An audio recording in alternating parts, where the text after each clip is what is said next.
In this video, we will talk about the differences between heat capacity and specific heat. So this problem labeled 632 says a piece of silver that has a mass of 362 grams has a heat capacity of 85.7 joules over degree C.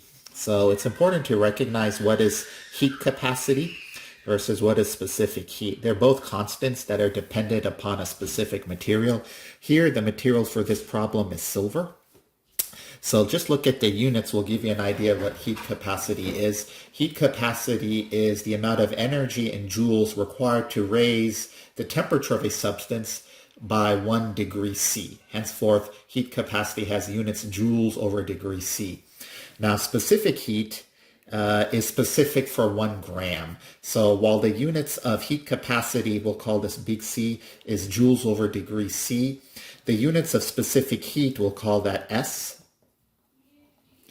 is the amount of energy required to raise 1 gram of a substance by 1 degree C. So specific heat is specific for 1 gram, whereas heat capacity just is any amount of substance. The relationship has to do with mass. That's sort of the link between heat capacity C and specific heat S.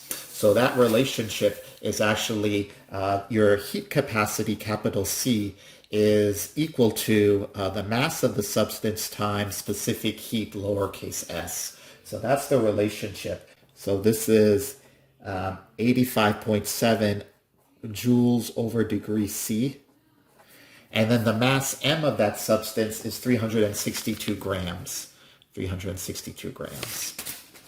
So 85.7 divided by 362 grams will give us the answer. So the specific heat of silver for this problem is going to be 237 joules over grams degree C.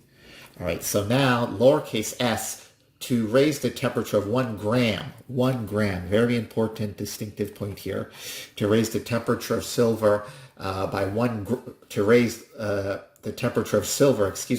degree C, to raise 1 gram of it by 1 degree C, you need this many joules of energy, 0.237. Let's look at another problem that involves heat transfer, specific heat or heat capacity. Calculate the amount of heat liberated. So liberated generally implies heat is released. So that heat, lowercase q here, is the variable for heat. If it's liberated or released, then that heat will have a negative sign. If it's required or taken in, that heat, lowercase q, will have a positive sign. Calculate the amount of heat liberated from 366 grams of mercury when it cools. So when something cools, it gives off heat to the surroundings. So here we can have this block of mercury, Hg. When it's cooled from 77 to 12 degrees, where does the heat go? It goes to the surroundings. So another inkling that heat here in our answer is going to be a negative sign. And so when it cools, the heat goes to the surroundings. The resultant value of the heat will be negative. For the system, the surroundings will be positive, is equal to the mass times specific heat, delta T. All right. So the mass that they tell us in this problem is 366 grams of mercury. The specific heat of mercury, now let me look that up in your table in the book. And looking that up in the table in the book, it is 0.139 joules over grams degree C. Remember, specific heat, as we established before, is the temperature to raise 1 gram of a substance by 1 degree C. This is how many joules that is. Now, this is something that I got from a table in the textbook. So that's not given to us. I guess the problem wants us to refer to the textbook value. And we're going final minus initial is delta T. So final is 12, initial is 77. So final minus initial is what delta T means, any type of delta. So in this case, it's change in temperature. Delta T is final, which is 12 degrees C, minus initial, which is 77 degrees C. So the degree C cancels out with the degree C here. The grams here cancels out with the grams here. We're left with joules. So 12 minus 77 is a negative sign.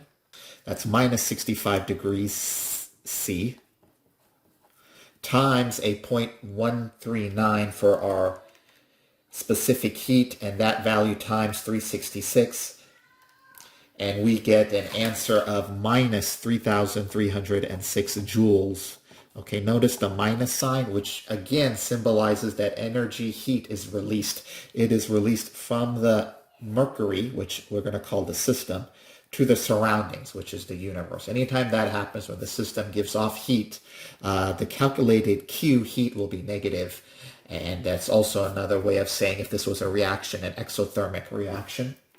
Problem tells us to do it in kilojoules, so move this decimal point 3 places to the left. It's minus 3.3 kilojoules. All right, so again, that relationship here between joules and kilojoules, I'll just write it down. For every 1,000 joules, there's 1 kilojoules. The problem asks us to give us in unit of kilojoules, and that is our answer, minus 3.3 kilojoules.